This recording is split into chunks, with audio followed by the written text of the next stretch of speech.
100 preguntas y respuestas para comprender el conflicto colombiano es un espacio para divulgar el conocimiento histórico y promover el sano debate. Orientan este programa los profesores Mauricio Albeiro Montoya y Wilmer Zuleta. ¿Qué puedo hacer por mi pueblo? Aquí ya no existe paz, aquí ya no hay libertad, aquí ya no pasa un día sin algo que lamentar. En este segundo boletín queremos abordar las zonas veredales transitorias de normalización, que son los lugares en donde actualmente se encuentran concentrados cerca de 7.000 miembros de las FARC. En estas zonas se iniciaron los procesos de dejación de armas y reincorporación a la sociedad civil de los excombatientes de las FARC. Aunque el nombre de estos lugares parece un poco largo y complejo, vamos a comprender qué son, por qué se crearon y cómo funcionan a través de la explicación de cada palabra. Zonas. Esto quiere decir que son lugares específicos en medio de todo el país. En total, existen 19 zonas y se encuentran en acompañamiento tanto de Naciones Unidas como del gobierno.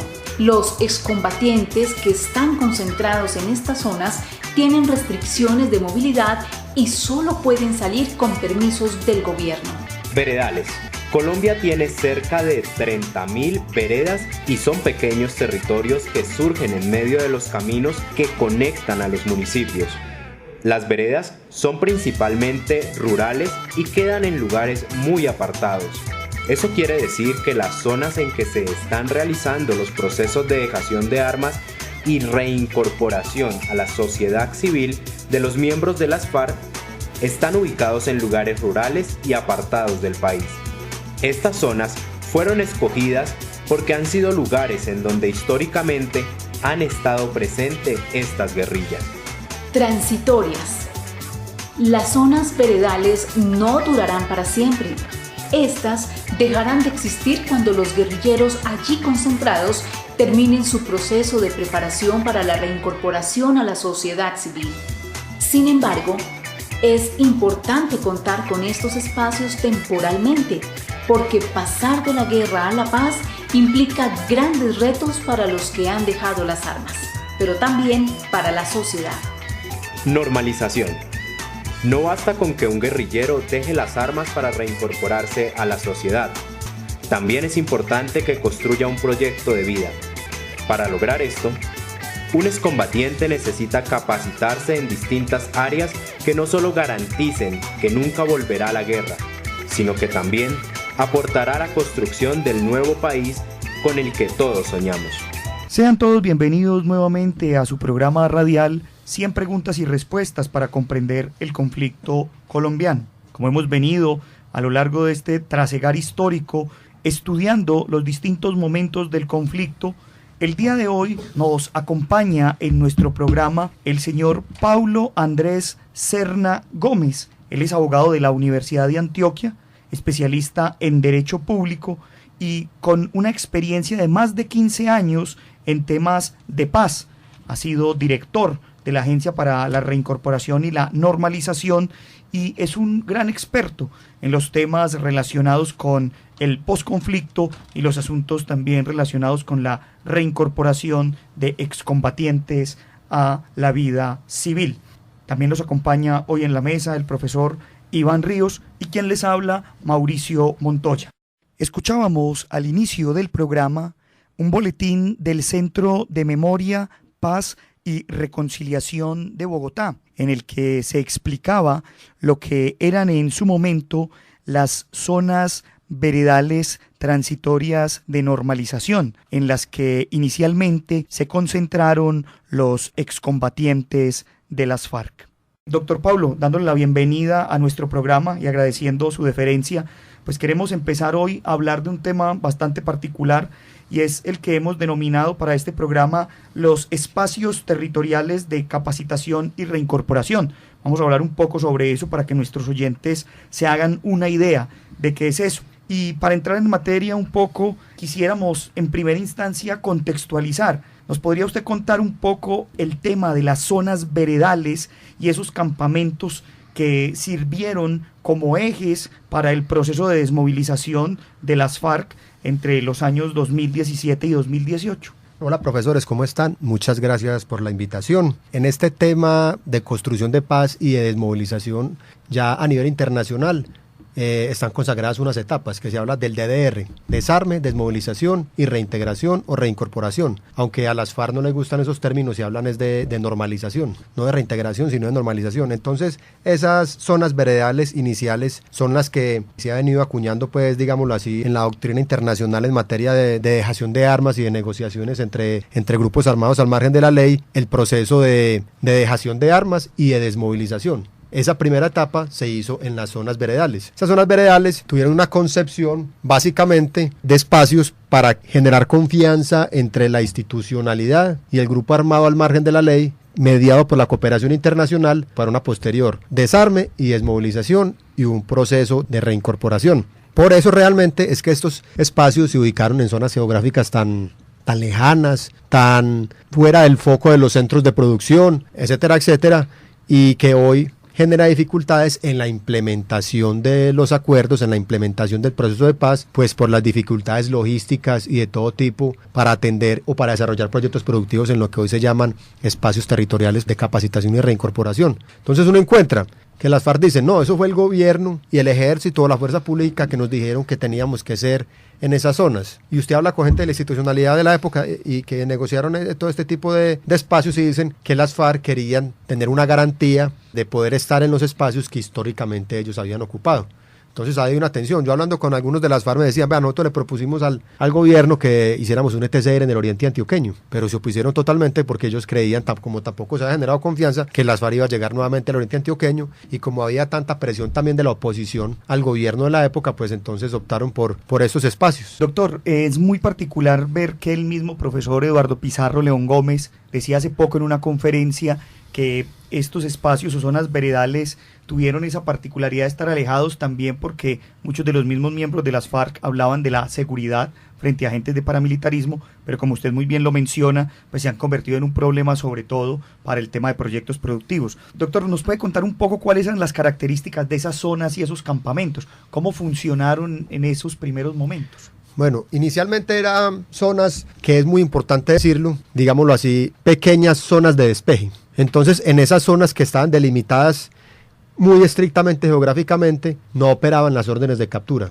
y solamente podían entrar las personas autorizadas por una instancia tripartita, conformada por las FARC, el gobierno de Colombia y la misión de la ONU.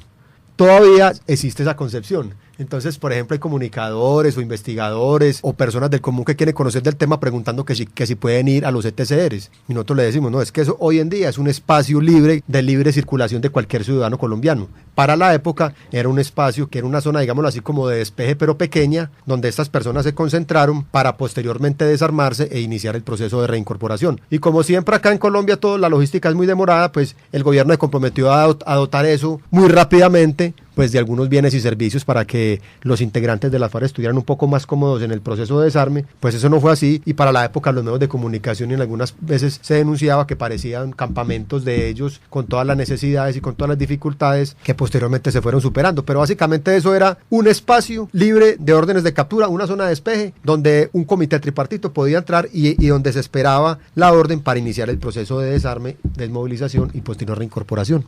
Entonces era un limbo, eso ahí las personas de las FARC ni habían abandonado las armas, pero tampoco se habían desmovilizado. Entonces por eso tenía que estar muy claro la figura jurídica para que ellos pudieran estar seguros, y más un proceso de generación de confianza también. Doctor, ¿qué podríamos decir respecto a las ETCR? Digamos, ¿cómo se consolidan? ¿Cuándo aparecen en el país? ¿En qué consisten y con cuántas disponemos en el territorio nacional? Bueno, eso es muy bueno también hacer el recuento, porque inicialmente las zonas veredales se conformaron solamente para el proceso de desarme y desmovilización. Solamente era para eso, pero debido a los retrasos logísticos, a las dificultades, que las personas ya estaban ubicadas y como tratando de construir un proyecto de vida, se toma la decisión en agosto del año 2017 de prorrogar estos espacios sin las particularidades jurídicas que les acabo de explicar, pero también con unas condiciones. Entonces, a partir de ahí se empiezan a llamar, ya no zonas veredales transitorias, sino espacios territoriales de capacitación y reincorporación con una vigencia de 2 años. Es decir, creo que es como el 17 de agosto que se vence el plazo de estos espacios territoriales de capacitación y reincorporación. Unos se han consolidado muy bien, otros no tanto y otros se han suprimido. Entonces, ¿cuáles son los que se han consolidado muy bien? Los que están cercanos a los medios de producción, como el de Dabeiba. El de Dabeiba es un espacio territorial que lo visita todo mundo, porque es muy fácil llegar usted en avión apartado y se devuelve 2 horas hacia Dabeiba, etcétera, etcétera, y han logrado desarrollar unas muy buenas iniciativas, no solo en materia productiva, sino también de reconciliación, de convivencia. Son espacios muy interesantes. Y otros, que los más alejados, como el de Vivirí, Corregimiento de Vigía al Fuerte, que por sustracción de materia, porque ni los de las FARC se amañaron, hubo que suprimirlo. Esas personas se trasladaron a otros espacios que hoy se llaman áreas de reincorporación grupal, buscando el origen de ellos, o donde realmente operaron, o donde ingresaron al grupo. Entonces, por ejemplo, los de Vidirí, que fue un ETCR que se suprimió, están en Mandé, están en Murrí, municipio de Frontino, otros están ahí en el medio Atrato y otros están en Quibdó. Lo mismo sucedió con Gallo, por ejemplo. Gallo en Córdoba, las personas se trasladaron hacia Mutatá, Vereda Mulatos, y allá están haciendo unos proyectos muy interesantes. Los invitamos para que hagan un programa por allá muy bacano, que están haciendo una muy buena experiencia de reincorporación en esa zona y con proyectos productivos con vocación de permanencia. Entonces depende de muchas cosas, los liderazgos también. Entonces, en muchos espacios territoriales, el liderazgo de las FARC quedó en cabeza de líderes militares, otros de líderes políticos, otros de líderes naturales. Entonces, uno encuentra esos liderazgos cómo han influido en la base para que ellos se apropien de los procesos y puedan tener continuidad en todo el tema de proyectos productivos y de reincorporación social económica. Entonces, eso influye en muchas cosas. Usted está escuchando 100 preguntas y respuestas para comprender el conflicto colombiano. Considerando estos espacios, digamos, con ese propósito fundamental y puntual, ¿cómo describiríamos su operación? Digamos, ¿cómo funcionan en su interior y qué papel juega la Agencia Nacional de Reincorporación en estas zonas?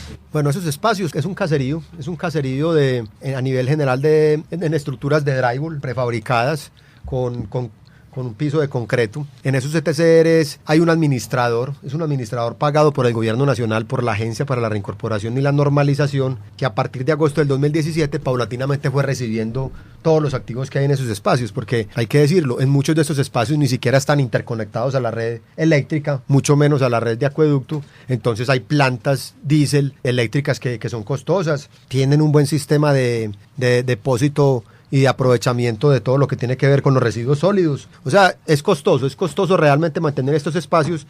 Entonces el gobierno tiene un administrador allá. Y lo mismo las FARC, pues tienen unos líderes que son los encargados de la mano del ARN de coadministrar estos espacios territoriales, teniendo muy en claro que eso no es ni de las FARC, ni tampoco es del gobierno.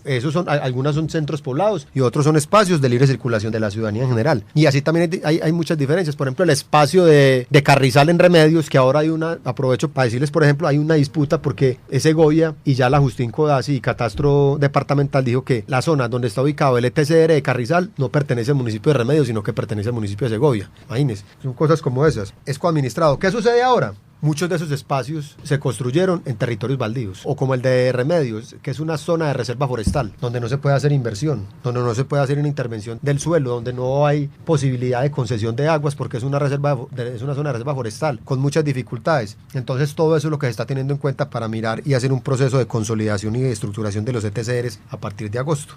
Doctor, hablemos un poco de algunos de los espacios territoriales de capacitación y reincorporación, porque aparece la palabra capacitación y aparece también tal vez uno de los objetivos, que es que en estos territorios se hagan proyectos productivos. Vamos a hablar de 3 de ellos: Anorí, Antioquia, Miravalle, Caquetá y Cononzo, Tolima. ¿Qué podemos decir de estos 3 espacios territoriales y qué se está logrando allí? Bueno, lo primero que hay que decir es que solamente hoy en los espacios territoriales de capacitación y reincorporación está el 30% de las personas que inicialmente se concentraron en esa zona.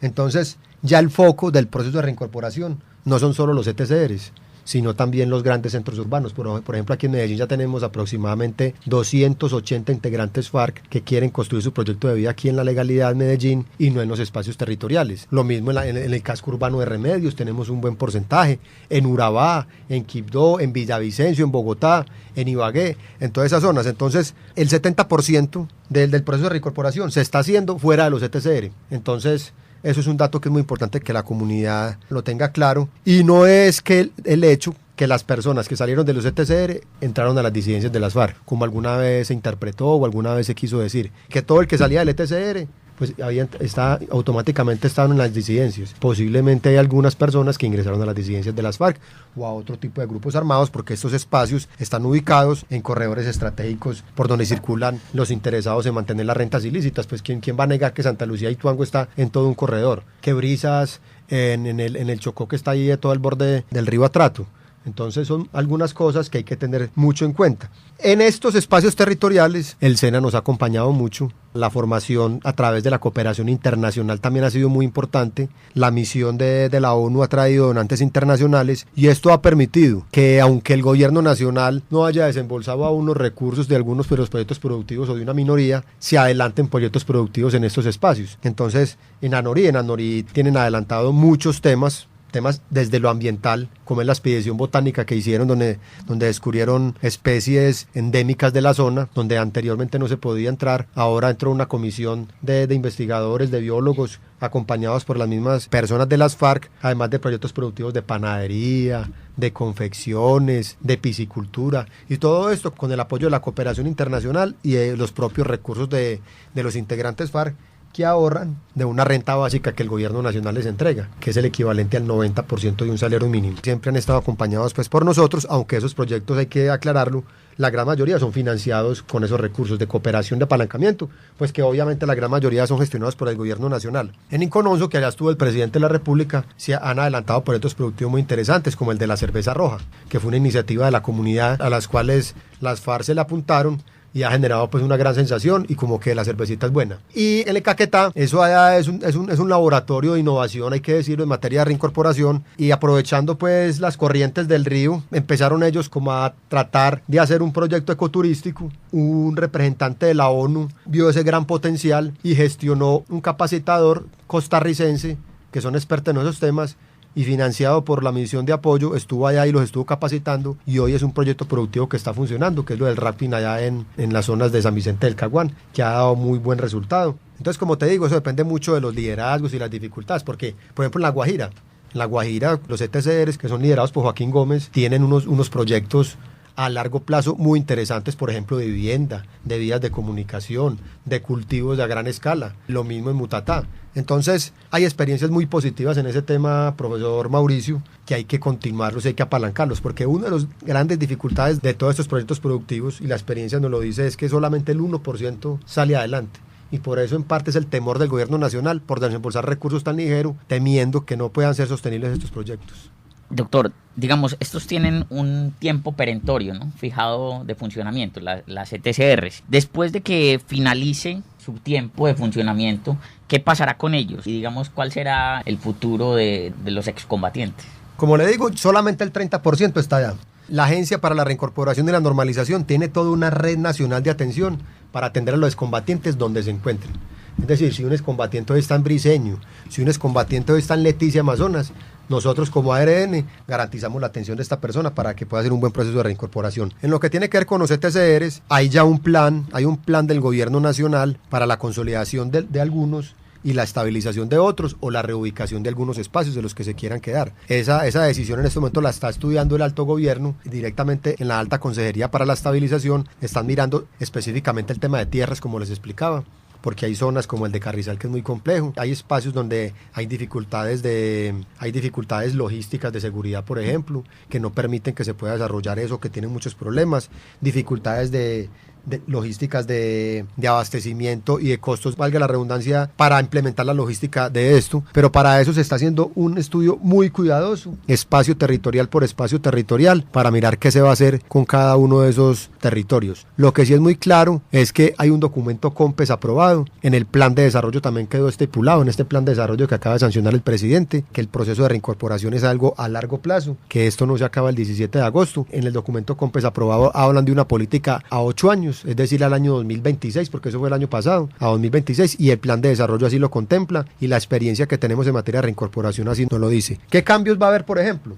Ya la renta básica no va a ser a cambio de nada. Hoy las personas integrantes FARC reciben la renta básica y el gobierno muchas veces ni siquiera sabe dónde está alguna persona. Para poderla suspender tiene que haber sido detenido. A partir de agosto pues va a haber un condicionamiento de esa renta básica, que por lo menos esté reportando, que por lo menos esté en una ruta de reincorporación, que por lo menos esté en una ruta educativa, en una ruta de formación, etcétera, etcétera, para que pueda recibir esos beneficios. Doctor, finalmente quería preguntarle sobre experiencias individuales que ustedes han manejado desde la agencia. Ya usted nos hablaba ahorita de algunas experiencias colectivas en los ETCR, algunas de esas experiencias que ustedes hayan manejado en proyectos productivos individuales o ejercicios de reincorporación que son exitosos en estos espacios. Sí, eso es una muy buena pregunta, porque no solamente hay una ruta de reincorporación grupal basada en la cooperativa que ellos han estado conformando, que es algo muy importante porque es mucho más fácil llegar el apalancamiento, la financiación, la cooperación internacional, los mercados, ser más sostenible.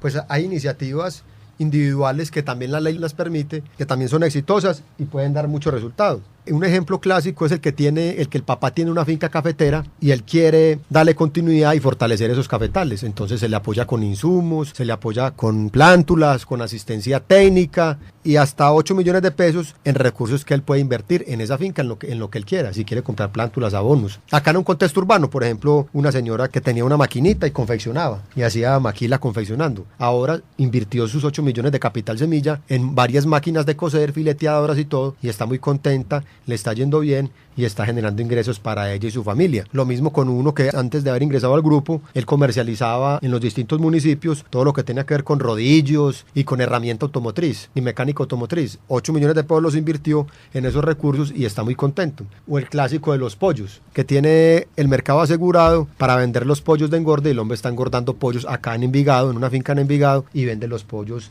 a nivel comercial a distintos distribuidores.